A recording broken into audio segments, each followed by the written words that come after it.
Hey friends, welcome back to my channel. I hope you guys are all doing well, and if you are not doing all that well, then I hope that this video will encourage you. You can tell by the title of this video that I am going to be sharing with you a little bit from the heart about discouragement as a mom, but more specifically a homeschooling mom. If you're new, my name is Ashlee and I am a homeschooling mom of 4 kids. I have ages 13, 12, 10, and 8 right now. And so, you know, I have dealt with my fair share of discouragement as a mom in general, with new ages and new challenges that new ages bring. I have dealt with feeling discouraged as a homeschooling mom for reasons of my own that have nothing to do with my children. And so today I just wanted to share a little bit with you surrounding discouragement and kind of just share some of the things that I have found to be true in my life. I, of course, can't speak to everyone's personal situation, and I'm also not here to give you like a 1, 2, 3 step-by-step process to overcoming discouragement, but I do think that there have been specific things that I've been able to pinpoint that have helped me not become quite as discouraged as I once was. And so I hope to just encourage your heart and motivate you to continue on with the amazing work you're doing in your home with your children and in your homeschool. So grab a cup of coffee. Surprise, surprise, I'm not drinking coffee, I'm drinking tea. This is just black tea. It's pure leaf, it's unsweetened, and I really like this for a little change up. There's not very much caffeine in it. I think only maybe around 80 milligrams. So it's definitely, yes, 84 milligrams. It's a lot, it's about half of a cup of coffee, but it's just a nice option when all you drink is water to have something with a little bit of flavor, and squeezing some lemon into this tea is really, really good too. I don't have any lemons or I would have done that, but grab tea, grab coffee, and let's just sit down and have a heart-to-heart. Hey, you guys, so before I'm just gonna mention this. Before I ever sit down and film a heart-to-heart or a mom heart topic video, I always pray about what I want to say and what I feel led to share. And I always, see, there's my notes, have notes. I don't just get on here willy-nilly and just start talking. I really prayerfully and discerningly decide what I feel like I have to share on this topic, and that's why I would love to make a mom heart encouragement video every single week for you guys. I've actually toyed with that idea before of making like a consistent day on my channel be an encouragement of some type, but that's just a lot of pressure to put on myself to feel like I have enough wisdom and knowledge to share on a topic in a time frame. So I decided not to do that because I really want to leave room for seasons where I'm feeling very inspired to share and then other times where I'm feeling very drawn in and not wanting to speak on those kinds of topics.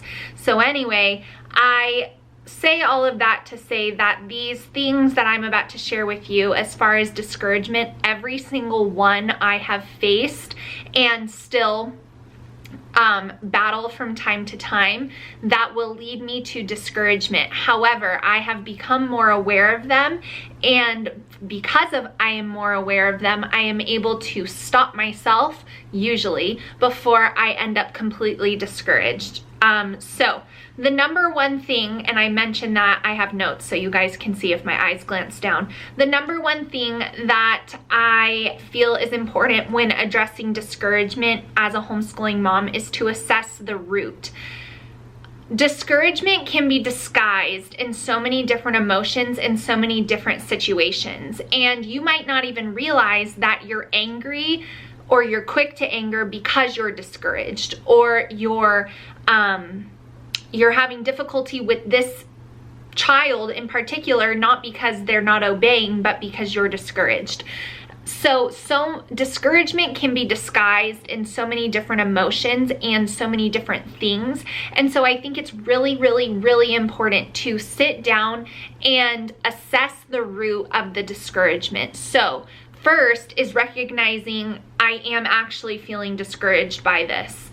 Second is saying, why am I discouraged? What's the real reason here? And being honest with yourself. We are the master manipulators of our own minds, and I'm telling you guys that this is so true for me too. I can almost discourage myself in my own thoughts, if that makes any sense. So a situation might happen that has nothing to do with me as a mom or as a teacher, but a situation with my kids, I see it and I instantly think that's because I'm not doing good enough. And I know I'm not alone in that. So anyways, one thing that has helped me is figuring out where the discouragement is coming from. That is tip number one for combating discouragement as a mom, is you have to figure out, why am I discouraged? Why is this situation discouraging me? And looking there, assessing that. The second thing that I have for you guys that has helped me with combating discouragement is very obvious, but it's time with the Lord. And especially being reminded of this calling that I have to disciple my children. So I know this might come as a surprise to some of you guys, and you know I'm very authentic and I'm very honest. Sometimes I come to the Lord ready to receive whatever He has for me that day. My heart is open, my mind is open, the stars have aligned, everything is great. Usually that's not the case though. And so sometimes when you are developing a discipline, like spending time with the Lord, that is a very important discipline in a person's life, it can become a checklist box. And if time with God has become a checklist box for you, then chances are you're not going to be getting out of it what you could be getting out of it. And I know that to be true for my life. So what's important here is to have that time with the Lord. Whatever encourages your heart most, whether it's singing worship music or singing hymns, whether it's reading a book, whether it's a Christian podcast, where I don't think any of those things replace actually opening up your Bible, but I think it's important to decide what encourages you and spend that time with God, not as a checklist box, but as a dependence, knowing that ultimately we cannot complete what God has for us apart from Him. And if we're not coming to Him, then we are not inviting Him in as often as we should to have our hearts convicted and replenished and rejuvenated. And right now with everything going on, some of us are not back to church yet, and that becomes very hard. A weary person is a discouraged person. That is true in my life. If I am worn out, and you guys will hear more about that in my next little tip here for combating discouragement, but if I'm weary, if I'm tired in any way, physically, mentally, emotionally, spiritually, I am on the fast track to becoming discouraged. And I think the enemy's ultimate ploy in our discouragement, if we don't correct it, is getting us to stop what God has for us. If I become discouraged on YouTube, there have been multiple times where I have been like, I think it's time for me to step away. And good thing I don't make harsh decisions, but the enemy wants me to not speak here anymore. And sometimes he's very good at convincing me that I don't need to be doing this anymore. It's true in homeschool. There's been times where I've thought, man, I'm really not doing well with this. And he would love nothing more than to have me make a different choice for my kids so that I'm not discipling them effectively every day and pointing them to the Lord in all that we do. So time with God is huge for discouragement, but I hate when I hear people say like, spend time with your Bible, like do your Bible, because you can't just do the Bible. You have to come to it ready. And I think that that can sometimes be missing. And then we feel like, well, I didn't really get much out of that. That's not a God thing, that's an us thing. We're not getting anything out of that, or we didn't feel convicted, or we didn't feel the Spirit speaking to us. That is our own heart, and we need to check it so we don't become weary and we don't become discouraged. The third thing that I have to share with you guys about discouragement is having unrealistic expectations of you or your children. And this is so true for my life. I cannot tell you how many times in the recent days I have become discouraged because of unmet expectations. When you are new to homeschooling, I think this is probably the #1 reason why people become discouraged. And then the longer you homeschool and the farther you get into this, you start to release some of those expectations, but if you're really honest with yourself, you still kind of have them. And so I think that we can kind of think like, oh, I don't really struggle with that anymore. I don't have expectations of my children, but we all actually do. And anyone who says that they don't is not being honest. I have expectations of my kids, and I usually have expectations of my week. Now that's a lot different than when I started my homeschooling journey. I had very specific expectations of how I thought things were going to go and how this child was going to do this and what we might be able to do in this time frame. And I've learned through the fire that those are quick ways to become discouraged, because those expectations, they really get in the way. It's also the root of so much discouragement in marriage, is unmet expectation. And so really letting go of expectations to a certain extent. If you're a goal-oriented person like myself, you cannot live life without having some idea of what today might bring, but being much more open-handed with the expectation of saying, okay, God, I give you this day, Lord. I give you my school day. Please direct us. Please allow us the time we need to accomplish what you have for us today. I just literally said almost my everyday homeschool mom prayer. That is my prayer every single day, because I am prone to have expectations, and unfortunately and fortunately sometimes those don't get met, and then that can lead to discouragement. So being open-handed with your expectations of yourself as a homeschooling mom and of your children will help you stay out of being discouraged. Tip #4 that I have for you on combating discouragement as a homeschooling mom is one I've mentioned recently in other videos, and that is to focus on what you're doing well more than what you don't. If you're like me, and I think many of you guys who watch me relate to me on some level, but this is very true for myself. I am my own worst critic. I am my own worst enemy. I think a lot of us probably feel that way about ourselves. Everyone can tell us, you know, nice words and encourage our hearts and say that we're doing really well, or your kids are very kind and respectful. But the minute that something happens that is kind of unexpected, or maybe a child says something that's pretty harsh to another one, you can just feel like, wow, I'm not doing good at all. What am I doing here? And I am my own worst enemy when it comes to this. And I used to think that for me it was stemming out of perfectionism, but it's not perfectionism, because I don't expect myself to be perfect. I just have high standards for what I do. Like everything I do, I want it to be done well. I don't want it to be perfect, because I know that that doesn't exist, but I want it to be done well, if that makes sense. And so with anything, I can discourage myself in a flash if I start to focus on what I'm not doing so well versus what I am doing well. It makes me want to give up and just quit altogether. You know, it's like, well, this week and this is true for so many areas of my life, maybe it's true for you. I would love if you would let me know down in the comments if any of this relates to you guys. Because anytime I share these heart-to-heart videos, it's the feedback I get from you guys that gives me the motivation to continue to share so, like, honestly and authentically. So your comments mean a lot to me, especially on videos like this.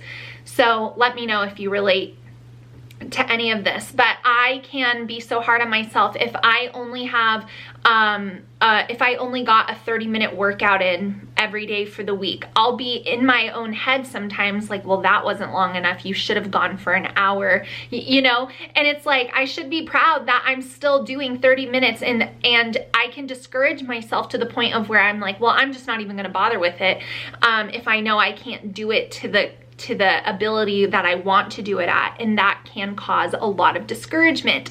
So focus on what you're doing well instead of what you're not, because chances are you're doing a lot better than you think at a lot more things than you think you are. Okay, so the next tip that I have for you guys is one that I am continually working on myself. Did I mention that all of these are struggles of mine? I think I did, but just in case you forgot, I struggle with all these things, so I'm preaching to myself here too, is learning to rest. Exhaustion leads to discouragement, and man, is this true. And it doesn't always have to be exhaustion in the physical sense. I don't know if any of you guys can relate to this, but chances are you can. I sometimes underestimate the amount of mental energy and effort it takes to homeschool. And I will have these expectations of myself to film like a creative video at the end of my school day. And I am just mentally tired, like I'm tired. And I'll be hard on myself and say like, why are you tired? You didn't do anything like physically exhausting. But mentally, I have used up my energy for that day, and I have limited resources. We all do. And so there's not just the physical exhaustion. That was more when my kids were younger. And sometimes that's true now with my kids being older. If we've had a really busy week, we've been traveling, we've been going, you know, sometimes that's true. But more often for me at this stage of life in motherhood is not physical exhaustion, it's actually emotional and mental exhaustion, which is the perfect soil for discouragement. I mean, discouragement will spread like wildfire in someone who is tired mentally and emotionally. So learning to rest in whatever way you find rejuvenating and restful. Not everyone's rest looks like crawling into bed and taking a nap. For some people, that is the way you rest. For other weirdos like me, that's impossible. It's literally physically impossible for me to take a nap in the middle of the day. Rest for me though is being by myself. It's having no stimulation, like a very quiet environment with no one talking to me, no music on, no social media, just being quiet and in my own thoughts. Those are rejuvenating, restful moments for me. Sitting outside on my balcony or in my backyard at night with some soft lighting and just kind of breathing in air and hearing outdoor noises, that is relaxing and restful for me. So there's a lot of different ways that we rest, but it's important to figure out how you rest and make sure that you are resting when you start to feel the fatigue coming on in whatever way it presents itself in your life, and not waiting until you're literally completely just done, and that will make you discouraged. The next little tip is very practical. It is a way to combat discouragement in homeschool especially, is by saying yes to too many things. If you say yes to too many things, other things are going to suffer because of the yes. So I'm sure you all have read The Best Yes by Lisa TerKeurst, but you know, she talks about in her book, like, saying no to things allows you to give your best yes to what is most important. So that has been something that I used to really struggle with. If I was invited to something, I wanted to go. If I knew of a way to get involved, I wanted to be involved. And slowly, as I've homeschooled longer and gotten older, I've realized that when I say yes to too many things, then other things that are more important to me suffer. Like my patience level with my children will suffer if I have too many outside commitments. And so making sure that you're not saying yes to too many things, I think, is a very practical way to combat discouragement. And I have 2 more tips for you guys. So the next way that I combat discouragement in homeschool is by making sure that I have regularly scheduled things into my homeschool day that bring me joy as a teacher. And I know that that sounds kind of selfish, but hear me out. If I'm not enjoying what I'm doing or what I'm teaching to my kids, then I am going to become tired of just doing, you know, math and just doing writing. Like, there's so much more to homeschooling that brings me joy. It's the experiences, it's the memories, it's the outings, it's the nature study. If I haven't plugged us in with enough of that, then I'll start to feel discouraged as a homeschooling mom, because I'm like, my schooling is so boring. I'm not fun enough. Like, I don't do enough crafts, and I'll start the whole thing like that, focusing on what I don't do instead of what I do. So making sure that I have infused joy, which I try to be joyful every day, but you get what I'm saying. Those things that you really like as a homeschooling mom, library trips, whatever it is, making sure that that's a part of your schooling will help you from being very discouraged. So I found that to be true in my life. And the last tip I have for you guys for combating discouragement as a homeschooling mom and as a mom in general is a hard one, because I actually don't really have too many of these people in my life, but it is to find mentors or people who have gone before you. They don't always have to be older than you. Sometimes you're encouraged by someone younger than you who's in a farther along on the motherhood journey. So I don't think it necessarily has to do with age, although I do think that that is beneficial. But sometimes it's just having a mom friend who's a few steps ahead of you, who can kind of come alongside you and encourage your heart and just say, yeah, that's a really tough season, or let me help you, or when my kids were that age, this is what I did, you know, whatever it might be, is finding mentors. My friend Jamie Kite, she has a YouTube channel as well, and she has a lot of mom encouragement, so you guys should go check her out if you don't already watch her. But her and I have talked about how this generation is like one of the first generations, if you're a mom around my age, so like early 30s to 40, I would say that generation of moms is a mom. Moms don't have older mom mentors, especially women like myself who don't have moms in their lives, like their actual biological mothers. So it's hard to feel encouraged as a mother when you don't have anybody to relate to and to be like so raw and honest with. Like, I wouldn't know because I've never been able to experience it myself, but I've seen my friends do it, and there's just something so different when it's your mom, you know, when your mom can just hear you, or your sister, like someone that you know loves you and knows you, and I don't know. So anyways, having a mentor is wonderful for combating discouragement, and if you've been dealt a difficult hand like I have, there are still women out there that can provide this for you.